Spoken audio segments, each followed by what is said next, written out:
Hi hello ನಮಸ್ಕಾರ, ನಾನು ನಿಮ್ಮೆಲ್ಲರ ಪ್ರೀತಿ Ambika Shetty. Welcome back to my YouTube channel story world.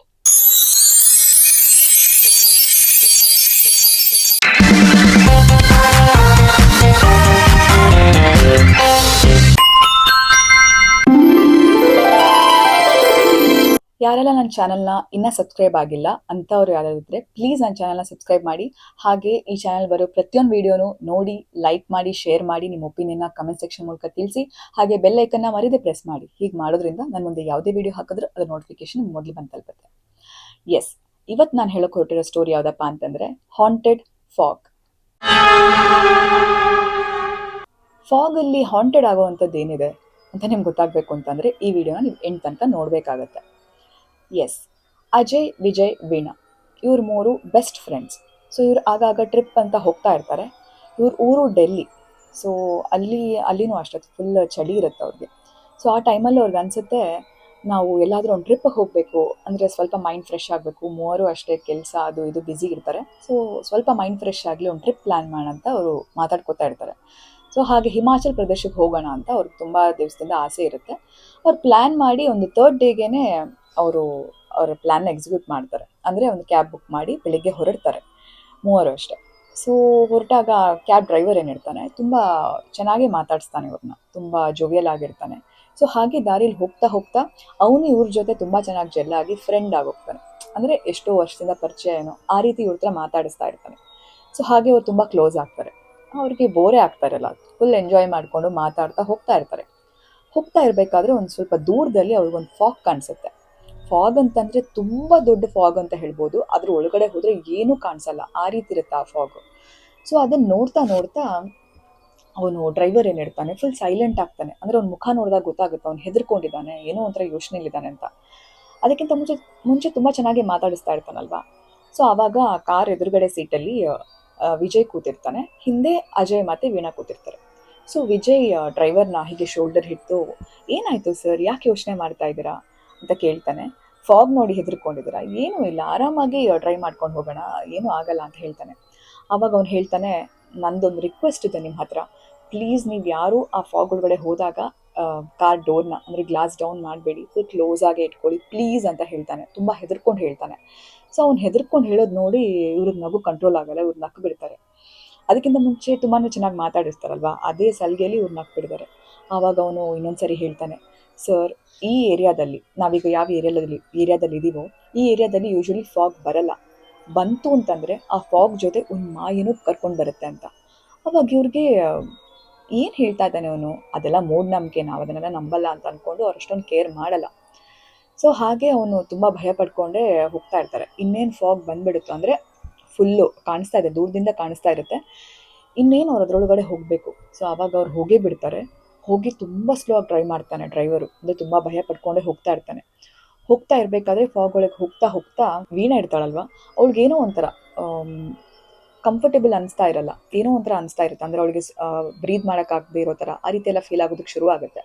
ಅವಳೇನು ಮಾಡ್ತಾಳೆ, ಈ ಡ್ರೈವರ್ ಹೇಳಿದನ್ನೆಲ್ಲ ಮನಸ್ಸಿಗೆ ಹಾಕ್ಕೊಳ್ದೆ ಆ ಒಂದು ಡೋರ್ ಏನಿದೆ ಓಪನ್ ಮಾಡಿ ಅವಳ ತಲೆ ಹೊರಗಡೆ ಹಾಕಿ ಸ್ವಲ್ಪ ಗಾಳಿ ತಗೊಳ್ಳೋಕೆ ಶುರು ಮಾಡ್ತಾಳೆ.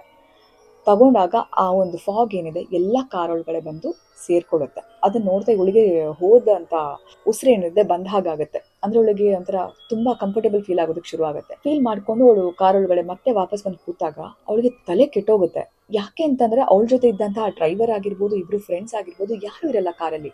ಕಾರ್ ಹೋಗ್ತಾ ಇರುತ್ತೆ ರೋಡಲ್ಲಿ, ಬಟ್ ಯಾರೂ ಇಲ್ಲ. ಇವಳಿಗೆ ಏನು ಅಂತಲೇ ಅರ್ಥ ಆಗಲ್ಲ. ಇವಳು ಸಡನ್ನಾಗಿ ಕಾರ್ ಡೋರ್ನ ಓಪನ್ ಮಾಡೋದಕ್ಕೆ ಟ್ರೈ ಮಾಡ್ತಾಳೆ, ಅದು ಲಾಕ್ ಆಗಿರುತ್ತೆ. ಸೊ ಜೋರಾಗಿ ಕಿರ್ಚ್ಕೊಳ್ಳೋದಕ್ಕೆ ಟ್ರೈ ಮಾಡ್ತಾಳೆ, ಅಂದರೆ ಹೆಲ್ಪ್ ಮಾಡಿ ಅಂತ. ಅವಳಿಗೆ ಏನು ಮಾಡಬೇಕು ಅಂತ ಗೊತ್ತಾಗಲ್ಲ. ಸ್ವಲ್ಪ ಹೊತ್ತಾದಮೇಲೆ ಆಟೋಮ್ಯಾಟಿಕ್ಲಿ ಕಾರ್ ನಿಲ್ಲುತ್ತೆ. ಹಾಗೆ ಕಾರ್ ಡೋರ್ ಕೂಡ ಆಟೋಮ್ಯಾಟಿಕ್ಲಿ ಓಪನ್ ಆಗುತ್ತೆ. ಅದ ತಕ್ಷಣ ಅವಳು ಹೊರಗಡೆ ಇಳಿದು ಓಡೋದಕ್ಕೆ ಶುರು ಮಾಡ್ತಾಳೆ ಹೆಲ್ಪ್ ಕೇಳೋದಕ್ಕೆ ಅಂತ. ಬಟ್ ಆ ಫಾಗ್ ಬಿಟ್ಟರೆ ಏನೂ ಕಾಣಿಸೋದಿಲ್ಲ ಅವಳಿಗೆ, ಫುಲ್ಲು ಫಾಗೇ ಮುತ್ಕೊಂಡಿರುತ್ತೆ ಆ ರೋಡೆಲ್ಲ. ಸೊ ಬಟ್ ಆದರೂ ಅವಳು ಓಡ್ತಾ ಇರಬೇಕಾದ್ರೆ ಎದುರುಗಡೆ ಅಂದರೆ ತುಂಬ ದೂರದಲ್ಲಿ ಒಂದು ಬ್ಲ್ಯಾಕ್ ಶ್ಯಾಡೋ ಕಾಣಿಸುತ್ತೆ, ಒಂದು ಗಂಡಸು ನಿಂತ್ಕೊಂಡಾಗೆ. ಅವಾಗ ಇವಳು ಅನಿಸುತ್ತೆ ಯಾರೋ ಇದ್ದಾರಲ್ಲಿ, ಅವ್ರ ಹತ್ರ ನಾನು ಹೆಲ್ಪ್ ಕೇಳ್ಬೋದು ಅಂತ. ಸೊ ಹಾಗೆ ಅವಳು ಏನು ಮಾಡ್ತಾಳೆ, ಅಲ್ಲಿ ಅವ್ರ ಹತ್ರ ಓಡೋದಕ್ಕೆ ಅಂತ ಟ್ರೈ ಓಡ್ತಾ ಇರ್ತಾಳೆ. ಬಟ್ ಇವಳು ಒಂದು ಗಮನಿಸ್ತಾಳೆ, ಇವಳು ಎಷ್ಟು ಓಡಿದ್ರು ಆ ಶ್ಯಾಡೋ ಹತ್ರ ಇವಳು ರೀಚ್ ಆಗೋದಕ್ಕೆ ಆಗ್ತಾ ಇರಲ್ಲ. ಅಂದರೆ ಅಲ್ಲಿ ಯಾರು ಇರ್ತಾರೆ ಅಂತ ಇವಳು ಅಂದ್ಕೊಂಡಿರ್ತಾಳೋ ಅಲ್ಲಿ ರೀಚ್ ಆಗೋದಕ್ಕೆ ಆಗ್ತಾ ಇರಲ್ಲ. ಇವಳು ಎಲ್ಲಿದ್ದಾಳೋ ಅಲ್ಲೇ ಇದ್ದಾಳೆ, ಅಷ್ಟೇ ಡಿಸ್ಟೆನ್ಸ್ ಕ್ರಿಯೇಟ್ ಆಗ್ತಾ ಇರುತ್ತೆ, ಏನೂ ಡಿಫ್ರೆನ್ಸ್ ಇರಲ್ಲ. ಇವಳು ಎಷ್ಟೇ ಓಡಿದ್ರು ಅಲ್ಲಿ ರೀಚ್ ಆಗೋದಕ್ಕೆ ಆಗ್ತಾ ಇರಲ್ಲ. ಸೊ ಏನು ಅಂತ ಅನ್ಕೊಂತಾ ಇರ್ತಾಳೆ. ಅವಾಗ ಹಿಂದ್ಗಡೆ ಯಾರೋ ಅವಳು ಹಿಂದೆ ಬಂದು ನಿಂತ್ಕೊಂಡಾಗಿ ಅವಳಿಗೆ ಸೌಂಡ್ ಕೇಳಿಸುತ್ತೆ. ಅವಳು ತಿರುಗಿ ನೋಡಿದಾಗ ಅವಾಗ ಅಲ್ಲೊಂದು 12 ಫೀಟ್ ಇರ್ಬೋದೇನೋ ಒಂದು ದೊಡ್ಡ ಶ್ಯಾಡೋ, ಉಗುರುಗಳೆಲ್ಲ ತುಂಬ ಉದ್ದ ಉದ್ದ ಉಗುರುಗಳು, ಒಂದು ಗಂಡಸು. ಸೊ ಅದನ್ನ ನೋಡಿ ಅವಳಿಗೆ ಭಯ ಆಗುತ್ತೆ. ಅದೇ ಹೊತ್ತಲ್ಲಿ ಅದವಳು ಕೈಕಾಲು ನಡ್ಕೋದಕ್ಕೆ ಶುರು ಆಗುತ್ತೆ, ಏನು ಮಾಡಬೇಕು ಅಂತ ಗೊತ್ತಾಗಲ್ಲ. ಅದೇ ಹೊತ್ತಲ್ಲಿ ಹಿಂದಿಂದ ಅವಳನ್ನ ಯಾರೋ ತಳ್ಳಿದ ಹಾಗಾಗುತ್ತೆ, ಅವಳಲ್ಲೇ ಬಿದ್ದು ಮೂರ್ಛೆ ಹೋಗ್ಬಿಡ್ತಾಳೆ. ಸೊ ಆಕ್ಚುಲ್ ಆಗಿ ಏನಾಗಿರುತ್ತೆ ಅಂತಂದ್ರೆ, ಇವಳು ಅವಳ ಕಾರ್ ಡೋರ್ನ ಓಪನ್ ಮಾಡಿರ್ತಾಳಲ್ವಾ, ಆ ಹೊತ್ತಿನಲ್ಲಿ ಇವಳು ಮೂರ್ಛೆ ಹೋಗಿರ್ತಾಳೆ. ಸೊ ಇದೆಲ್ಲ ಹೇಗೆ ನಡೀತೋ ಅವಳ ಮನಸ್ಸಲ್ಲಿ ಅವಳು ಯೋಚನೆ ಮಾಡ್ತಾ ಇದ್ದಾಳೋ ಏನೋ ಗೊತ್ತಿಲ್ಲ, ಬಟ್ ಈ ರೀತಿ ಆಗಿರುತ್ತೆ. ಆ್ಯಕ್ಚುಲಿ ಅವರೆಲ್ಲ ಕಾರಲ್ಲೇ ಇರ್ತಾರೆ, ಅವಳು ಮೂರ್ಛೆ ಹೋಗಿರ್ತಾಳಲ್ವಾ, ಇವರೆಲ್ಲ ಸೇರಿಕೊಂಡು ಅವಳನ್ನ ಎಬ್ಸೋದಕ್ಕೆ ಪ್ರಯತ್ನ ಪಡ್ತಾ ಇರ್ತಾರೆ. ಬಟ್ ಎಷ್ಟೇ ಎಬ್ಸಿದ್ರೂ ಅವಳು ಹೇಳ್ತಾನೆ ಇರಲ್ಲ. ಸೊ ಹಾಗೆ ಆವಾಗ ಈ ಡ್ರೈವರ್ ಒಂದೇ ಮಾತು ಹೇಳ್ತಾ ಇರ್ತಾನೆ, ನಾವು ಆ ಕಾರ್ ಡೋರ್ ತೆಗಿಬಾರ್ದಾಗಿತ್ತು, ಸೊ ಇದರಿಂದಾನೇ ಇಷ್ಟೆಲ್ಲ ಆಗೋಯ್ತು ಅಂತ. ಆವಾಗ ವಿಜಯ್ಗೆ ಕೋಪ ಬರೋದಕ್ಕೆ ಶುರುವಾಗುತ್ತೆ. ಯಾಕೆ ಅಂತಂದರೆ ಇದೊಂದು ಮೆಡಿಕಲ್ ಎಮರ್ಜೆನ್ಸಿ, ಈ ಹೊತ್ತಲ್ಲಿ ಅವನು ಯಾವುದೋ ಒಂದು ಮೂಢನಂಬಿಕೆನ ಪಟ್ಟಿ ಕಟ್ತಾ ಇದ್ದಾನಲ್ವಾ ಅಂತ. ಸೊ ಹಾಗಾಗಿ ನಂಗೆ ಅದೆಲ್ಲ ಗೊತ್ತಿಲ್ಲ, ನೀವು ಬೇಗ ಡ್ರೈವ್ ಮಾಡಿ, ನಾವು ಬೇಗ ಹಾಸ್ಪಿಟ್ಲಿಗೆ ಹೋಗಬೇಕು ಅಂತ ಅವ್ನು ಹೇಳ್ತಾನೆ. ಇವನು ಒಂದು ಮಾತು ಕೇಳಿಕೊಂಡು ಎಮರ್ಜೆನ್ಸಿ ಇಲ್ಲ ಅಂತ ಅಂದ್ಕೊಂಡು, ಅಂದರೆ ಎಷ್ಟೇ ಎಪ್ಸಿದ್ರು ಅವ್ರು ಹೇಳ್ತಾ ಇರಲ್ವಲ್ಲ, ಸೊ ಹಾಗೆ ಇವನು ಕಾರನ್ನು ಫಾಸ್ಟಾಗಿ ಡ್ರೈವ್ ಮಾಡೋದಕ್ಕೆ ಶುರು ಮಾಡ್ತಾನೆ. ಫಾಸ್ಟಾಗಿ ಡ್ರೈವ್ ಮಾಡ್ತಿರ್ಬೇಕಾದ್ರೇ ತುಂಬ ಫಾಸ್ಟಾಗಿ ಹೋಗ್ತಾ ಇರ್ತಾನೆ. ಅವಾಗ ಎದುರುಗಡೆ ಒಂದು ಹುಡುಗಿ ಬಂದು ಕಾರಿಗೆ ಡಿಕ್ಕಿ ಹೊಡೆದು ಬಿದ್ದುಬಿಡ್ತಾಳೆ. ಅಂದರೆ ಇವನಿಗೆ ಬ್ರೇಕ್ ಹಾಕೋದಕ್ಕೂ ಆಗಲ್ಲ, ಕಂಟ್ರೋಲ್ ಸಿಗಲ್ಲ, ತುಂಬ ಫಾಸ್ಟಾಗಿ ಬೇರೆ ಇರ್ತಾರಲ್ವ. ಸೊ ಹಾಗೆ ಆ ಹುಡುಗಿ ಉಲ್ಟಾ ಬಿದ್ದಿರ್ತಾಳೆ.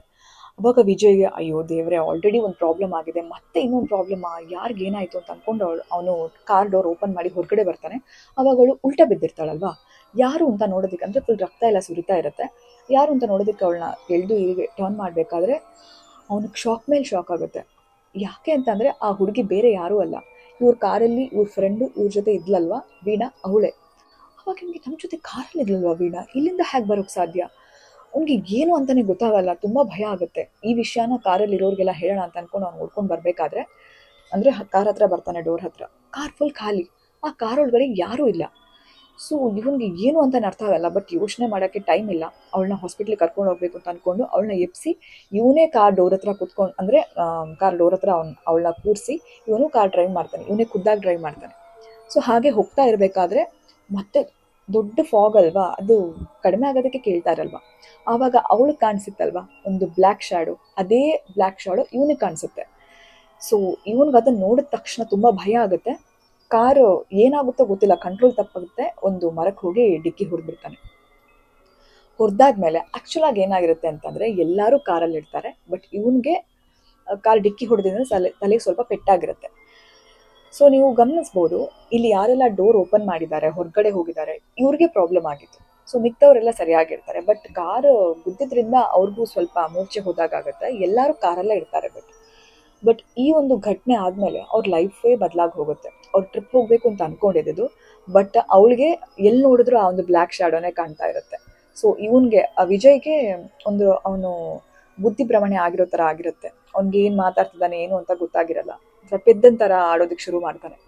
ಸೊ ಈ ಒಂದು ಟ್ರಿಪ್ ಅವ್ರ ಜೀವನನೇ ಬದಲಾಯಿಸುತ್ತೆ.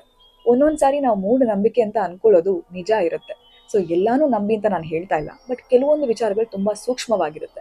ಯಾರೋ ಒಂದು ಎಕ್ಸ್ಪೀರಿಯನ್ಸ್ ವ್ಯಕ್ತಿ ನಮ್ಗೆ ಹೇಳ್ತಾ ಇದ್ದಾರೆ ಅಂತಂದರೆ, ಅವ್ರು ಎಕ್ಸ್ಪೀರಿಯನ್ಸ್ ಆಗಿರೋದಕ್ಕೆ ಹೇಳ್ತಾ ಇರ್ತಾರೆ, ಅಥವಾ ಯಾರಿಗಾದರೂ ಆ ಎಕ್ಸ್ಪೀರಿಯನ್ಸ್ ಆಗಿದ್ದನ್ನು ನೋಡಿ ಹೇಳ್ತಾ ಇರ್ತಾರೆ. ಸೊ ನಾವಾಗ ಅದನ್ನು ಕೇಳಿಸ್ಕೋಬೇಕಾಗತ್ತೆ, ನಿರ್ಲಕ್ಷ್ಯ ಮಾಡೋದು ತಪ್ಪಾಗುತ್ತೆ. ಸೊ ಇದೇ ಕಥೆಯ ಅದಕ್ಕೊಂದು ಎಕ್ಸಾಂಪಲ್ ಅಂತ ಹೇಳ್ಬೋದು. ಸೊ ಈ ಪುಟ್ಟ ಕತೆ ನಿಮ್ಮೆಲ್ಲರಿಗೂ ಇಷ್ಟ ಆಗಿದೆ ಅಂತ ಭಾವಿಸ್ತಾ ನಾನು ಈ ಸ್ಟೋರಿನ ಇಲ್ಲಿಗೆ ಎಂಡ್ ಮಾಡ್ತಾ ಇದ್ದೀನಿ. ಸೊ ನಿಮ್ಮ ಪ್ರೀತಿ ಆಶೀರ್ವಾದ ಸದಾ ನನ್ನ ಮೇಲೆ ಇರಲಿ. ಹಾಗೆ ಈ ವಿಡಿಯೋ ನಿಮ್ಮೆಲ್ಲರಿಗೂ ಇಷ್ಟ ಆಗಿದೆ ಅಂತ ಭಾವಿಸ್ತಾ ಇದ್ದೀನಿ. And thank you for watching. And ಇನ್ನು ನಾನು ನಿಮಗೆ ನೆಕ್ಸ್ಟ್ ವೀಡಿಯೋಲಿ ಸಿಗ್ತೀನಿ. Until then keep waiting and keep watching. Thank you.